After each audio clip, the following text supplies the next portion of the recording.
Salut à tous, aujourd'hui on est parti pour le 1077e épisode de l'After Zappimage. On va débuter avec la petite information qui concerne l'équipe de France olympique qui va affronter dans quelques minutes le pays hôte, le Japon. Match à 13h30, le match est d'ailleurs diffusé sur France 4. Alors il est important pour l'équipe de France de ne pas perdre ce match. Les Bleus peuvent encore aller chercher la qualification. Il y a plusieurs scénarios possibles pour aller chercher cette qualification. Le plus simple, c'est une victoire par au moins 2 buts d'écart face à cette sélection japonaise. Comme ça, il n'y aura même pas besoin de se soucier du résultat de l'autre match du groupe entre le Mexique et l'Afrique du Sud. En revanche, une défaite de l'équipe de France, c'est évidemment synonyme d'élimination. Un match nul, eh bien là, il faudra attendre le résultat du match entre le Mexique et l'Afrique du Sud. Donc le plus simple, évidemment, ça serait une victoire par au moins 2 buts d'écart de l'équipe de France. Ensuite, on enchaîne les amis avec l'anniversaire de Harry Kane. Le joueur de Tottenham fête aujourd'hui ses 28 ans. Grand attaquant Harry Kane, 221 buts en 336 apparitions avec les Spurs de Tottenham. 3 fois soulier d'or de PL, une fois soulier d'or de la Coupe du Monde et capitaine de l'Angleterre à sa première finale en 55 ans. Harry Kane, qui on le rappelle, pourrait toujours quitter les Spurs sur ce mercato estival. On prend la direction de Paris maintenant avec le dernier match amical du Paris Saint-Germain avant le premier match officiel ce week-end lors du Trophée des Champions. Hier, le PSG affrontait le FC Séville, c'était du côté du Portugal. Score final 2-2 entre les deux équipes. Du côté du Paris Saint-Germain, Mauro Icardi a marqué et Nájera a égalisé aussi en toute fin de rencontre. Un match assez agréable avec pas mal de bonnes situations des deux côtés. Une petite information d'ailleurs sur le match face à Lille ce week-end pour le Trophée des Champions. Sergio Ramos est forfait pour ce Trophée des Champions. Il souffre d'une lésion au niveau du mollet gauche. En ce qui concerne le groupe parisien pour affronter donc Lille ce week-end, eh bien Mauricio Pochettino espère le retour de plusieurs cadres pour affronter les Dogs. Il aimerait voir Kylian Mbappé, Jorginho Wijnaldum et Presnel Kimpembe être aptes à disputer ce Trophée des Champions. Pour rappel, Kylian Mbappé et Wijnaldum n'ont repris l'entraînement que depuis une semaine, et en ce qui concerne Kimpembe, c'est depuis le début de semaine. Donc évidemment, ça peut être aussi un petit peu juste. Ensuite, autre déclat et information de Mauricio Pochettino qui nous dit: je pense que Danilo, Wijnaldum, Kimpembe et Mbappé peuvent être prêts pour dimanche, mais nous devons les évaluer dans les prochains jours. J'espère qu'ils pourront aider l'équipe dimanche dans une compétition que nous voulons gagner. Ensuite, information mercato, information confirmée par RMC Sport. Le Paris Saint-Germain va accélérer très prochainement dans le dossier Pogba. Le PSG va entamer des discussions avec Manchester United. Visiblement, le joueur est séduit par le projet parisien. Alors, d'après les infos qui sont sorties depuis quelques jours, le prix demandé par les Red Devils n'est pas exorbitant. On parle de 50 millions d'euros qui seraient demandés par Manchester United. Ensuite, on prend la direction de Bordeaux avec l'officialisation du départ de Jean-Louis Gasset, qui n'est donc plus l'entraîneur des Girondins. C'est Vladimir Petković, le sélectionneur de la Suisse depuis 2014. Vladimir Petković est le sélectionneur de la Nati, donc il aura passé 7 ans à la tête de la sélection suisse, et il devient donc le nouvel entraîneur des Girondins de Bordeaux. D'ailleurs, hier, petite vidéo de présentation et le communiqué officiel des Girondins de Bordeaux sur le compte Twitter, où ils ont repris notamment ce France-Suisse de l'Euro d'il y a quelques semaines, avec notamment le penalty raté par Kylian Mbappé. Donc ça a été présenté, cette officialisation de l'arrivée de Petković sous la forme de cette vidéo avec l'échec de l'équipe de France. Ensuite, on a du côté de Troyes qui est promu en Ligue 1 une déclaration de l'entraîneur de l'Estac, Laurent Batles, qui nous dit: il faut avoir de l'humilité et reconnaître qu'on ne pourra pas avoir la même possession de balles en Ligue 1. On va essayer de se maintenir en gardant du beau jeu malgré tout. Voilà l'objectif des Troyens, évidemment, pour cette nouvelle saison en Ligue 1, pour leur retour, parce que Troyes, c'est une équipe qui, depuis quelques années, fait souvent l'ascenseur. Ils montent en Ligue 1, ils redescendent, et c'est souvent comme ça. Ils vont essayer de trouver de la stabilité. Il est vrai que l'année dernière, Laurent Batles a proposé vraiment de très très belles choses avec les Stacks. On rappelle que Troyes est la propriété aussi du même groupe que Manchester City, et d'ailleurs tous les groupes qui font partie du groupe de Manchester City essayent de jouer de la même manière, hein, que ça soit à Melbourne en Australie, à New York aux États-Unis. Il y a quasiment partout la même philosophie de jeu, et il est vrai que Troyes jouait très très bien au foot l'année dernière en Ligue 2.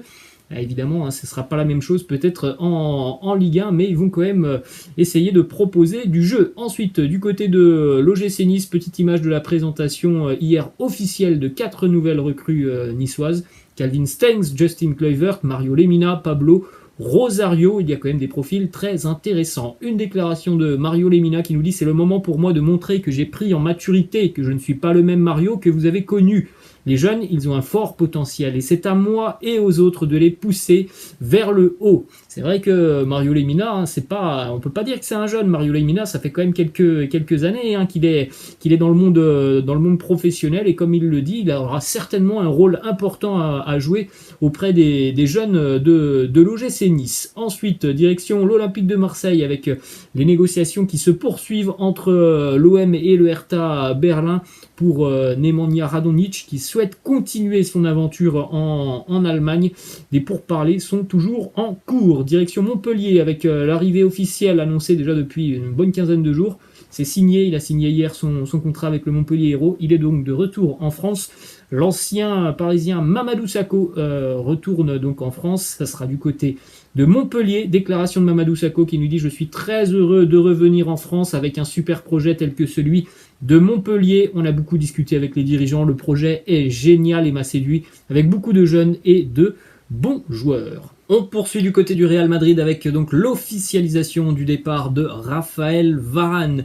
Les deux clubs donc sont tombés d'accord hier, Manchester United et le Real Madrid. Le défenseur de 28 ans va donc s'engager avec les Red Devils pour un contrat de 4 ans plus une année en option. Le communiqué du club merengue hier, hein, communiqué officiel du club qui annonce donc le départ de Raphaël Varane. Notre club le remercie pour son professionnalisme et son comportement exemplaire durant les 10 saisons au cours duquel il a défendu notre maillot avec 18 titres remportés. Alors du côté du Real Madrid, pour Raphaël Varane, c'est 10 saisons, 359 matchs, 17 buts, 8 passes décisives, et évidemment il y a énormément de trophées qui ont été remportés par Raphaël Varane.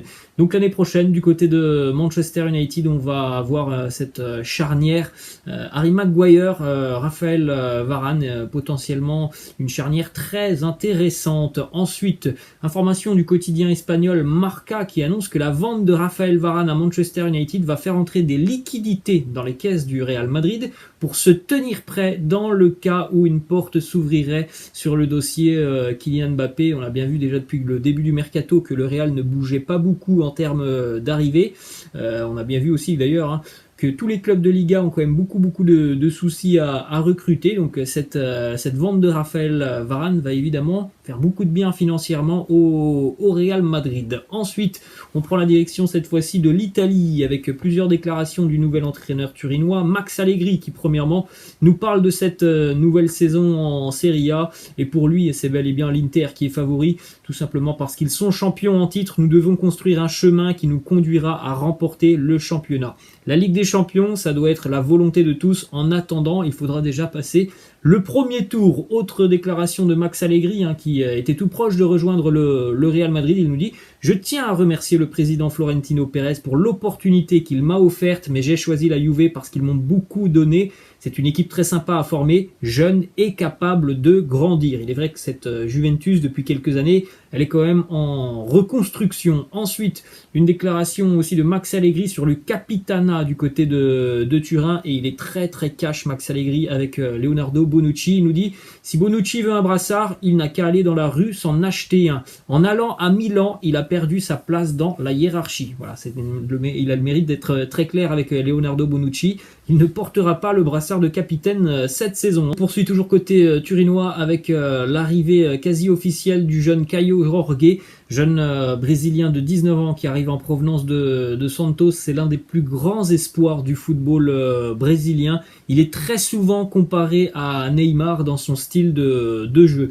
Direction l'Angleterre cette fois-ci avec les Gunners d'Arsenal qui se montrent intéressés par Isco. Alors du côté du Real Madrid, on en parle souvent dans les épisodes consacrés au Real. Isco fait partie des joueurs qui pourraient être amenés à quitter le Real sur ce mercato estival. Donc Arsenal garde un œil sur sa situation. On jette un coup d'œil au maillot porté hier par Manchester City.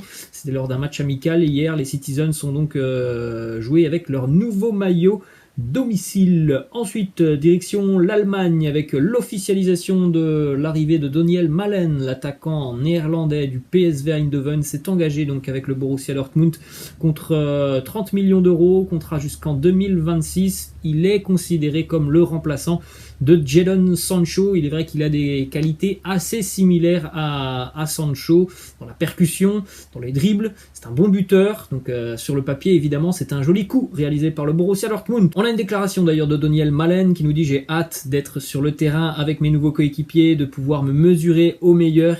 Bien sûr, j'attends avec impatience les fans et d'évoluer dans ce stade dont toute l'Europe raffole. Une déclaration de Erling Haaland sur l'arrivée de Daniel Malen. Il nous dit: je lui ai dit, tu vas devoir me faire beaucoup de passes décisives, sinon tu vas me rendre fou. Petite déclaration sympa de Erling Haaland. D'ailleurs, autre déclat de Erling Haaland sur les rumeurs qu'il entend évidemment dans la presse, sur les rumeurs notamment d'une offre qui pourrait arriver en provenance d'Angleterre, une offre de 175 millions d'euros. Voilà la réponse de Erling Haaland. Il nous dit: j'espère que ce ne sont que des rumeurs. 175 millions d'euros, c'est beaucoup pour une seule personne. Ensuite, on prend la direction de Munich avec une petite information qui concerne Corentin Tolisso. Malheureusement, Corentin Tolisso a été testé positif au coronavirus. Il est donc placé à l'isolement. Il est en France, donc il va manquer encore quelques jours de préparation avec le Bayern Munich. Et en plus de ça, on sait aussi que du côté du Bayern, si jamais une offre intéressante se présente, les Bavarois seraient prêts à vendre Corentin Tolisso. Ensuite, information qui concerne un ancien joueur du Bayern Munich qui n'est plus sous contrat avec le club, Jérôme Boateng, qui serait actuellement en discussion assez avancée avec le FC Séville. Le FC Séville qui s'apprête visiblement à perdre Jules Koundé qui devrait arriver du côté de l'Angleterre. C'est quelqu'un encore une fois qui est très expérimenté, Jérôme Boateng, et il pense évidemment qu'il peut encore apporter à une équipe qui va jouer les premiers rôles en Liga et qui sera aussi évidemment présente en Ligue des Champions. Ensuite, information qui concerne Alassane Plea. C'est une très mauvaise nouvelle pour l'international français. Il s'est blessé au niveau d'un genou. Une lésion qui devrait lui faire manquer tout le début de la saison 2021-2022. Alassane Plea, comme Corentin Tolisso, pourrait être amené à quitter le Borussia Mönchengladbach, qui a ouvert la porte à un départ de Plea si jamais une offre d'au moins 25 millions d'euros se présente sur la table des dirigeants de Gladbach. Ensuite, on enchaîne du côté de l'Argentine avec le palmarès de Marcelo Gallardo, l'entraîneur de River Plate. Ça fait déjà maintenant 7 ans qu'il est du côté de River et il a un palmarès très fourni, assez impressionnant, c'est pas compliqué. Il a remporté tous les trophées qui étaient possibles de remporter, que ce soit en Argentine ou sur la scène sud-américaine. Donc vraiment quelqu'un qui a un profil très intéressant. Et évidemment, depuis quelques mercatos maintenant, il y a souvent des clubs européens qui s'intéressent à Marcelo Gallardo. Mais pour le moment, il est toujours du côté de l'Argentine avec River Plate. On va terminer cet épisode, des amis, avec une petite information qui concerne le tournoi olympique féminin, avec ces statistiques très impressionnantes pour la sélection des Pays-Bas qui, en l'espace de 3 matchs, a inscrit 21 buts. C'est assez incroyable pour les Néerlandaises. D'ailleurs, Viviane Miedema a inscrit 8 buts sur ces 21. C'est déjà un record dans l'histoire du tournoi olympique. Et pour la petite info, en quart de finale, on aura le remake de la finale 2019 de la Coupe du Monde féminine entre les États-Unis et les Pays-Bas. Voilà les amis, la fin de cet After Zappima. J'espère que ça vous a plu. N'hésitez pas comme d'habitude à lâcher un petit pouce bleu. Nous on se retrouvera ce soir pour une vidéo transfert qui sera sur la deuxième chaîne commune que l'on a avec BizBiz. Donc n'hésitez pas non plus à vous abonner à cette deuxième chaîne. Je vais vous mettre le lien dans la barre de description. Je vous laisse les amis et je vous dis à ce soir. Ciao.